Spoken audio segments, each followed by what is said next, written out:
Sabe, por mais que a ciência avance, o nosso mundo ainda está recheado de segredos. De verdade, quebra-cabeças que até as mentes mais geniais olham e simplesmente não conseguem resolver. Hoje, a gente vai mergulhar em alguns dos mistérios mais fascinantes que desafiam tudo o que a gente acha que sabe. Então, vamos começar com tudo. Dá uma olhada nessa imagem. Essa é a formação rochosa de Al-Nazla, lá na Arábia Saudita. A pergunta que não quer calar é: como é que essa fenda, que parece ter sido feita com um laser, apareceu ali há 4.000 anos, bem antes de qualquer tecnologia que a gente conhece? Nossa jornada começa com esses enigmas que a gente pode literalmente tocar. Quebra-cabeças que a natureza ou povos muito antigos deixaram para trás, gravados na própria rocha, quase como se estivessem esperando a gente decifrar um dia. Olha só os detalhes. Essa rocha tem 6 metros de altura e está perfeitamente equilibrada em 2 pedestais. A teoria científica principal diz que uma falha geológica partiu a pedra, e aí, com o passar de milhares de anos, o vento cheio de areia foi lixando a fenda até ela ficar assim, perfeita.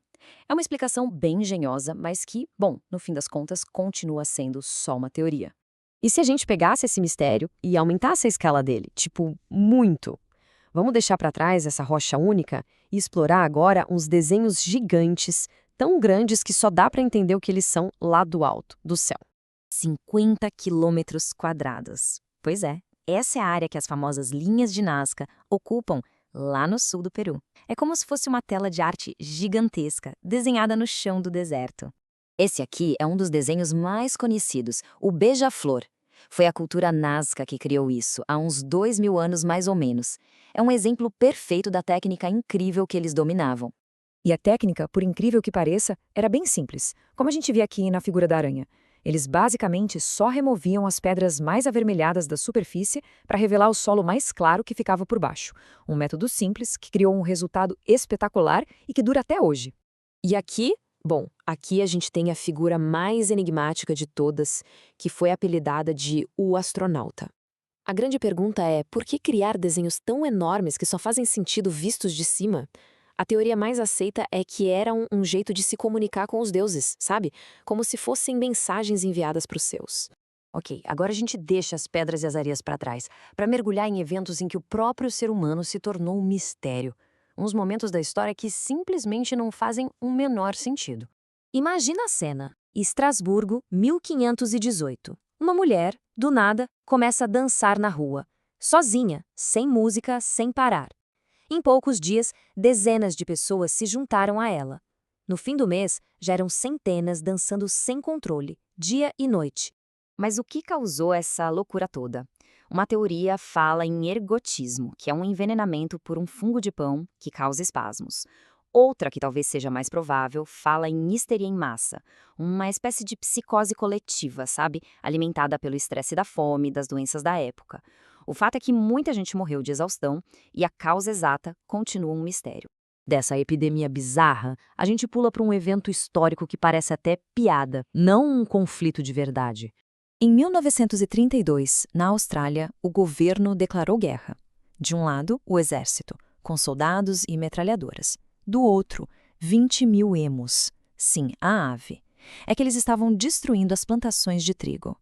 Parece mentira, mas foi uma operação militar real. E o resultado dessa guerra?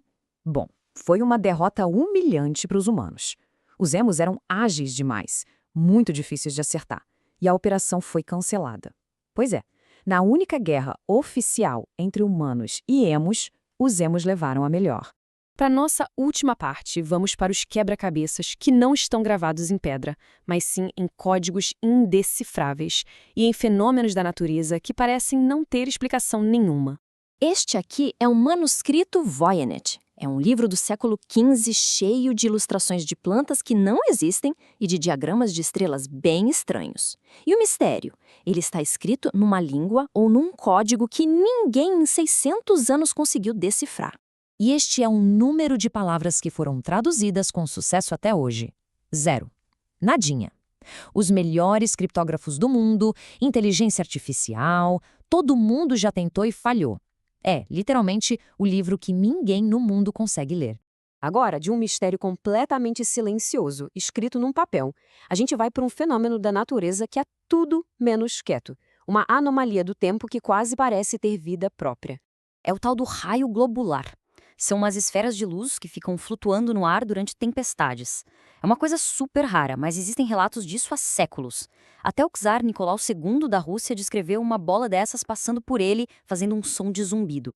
Claro que existe uma teoria científica para tentar explicar. A ideia é que um raio muito forte atinge o solo, vaporiza alguns minerais e cria uma bola de plasma de silício. Parece fazer sentido, mas, assim como muitos outros fenômenos que a gente viu aqui, ainda é só uma teoria, esperando uma prova definitiva. Então, a gente viajou por pedras com cortes de laser, danças mortais, guerras contra aves e livros indecifráveis.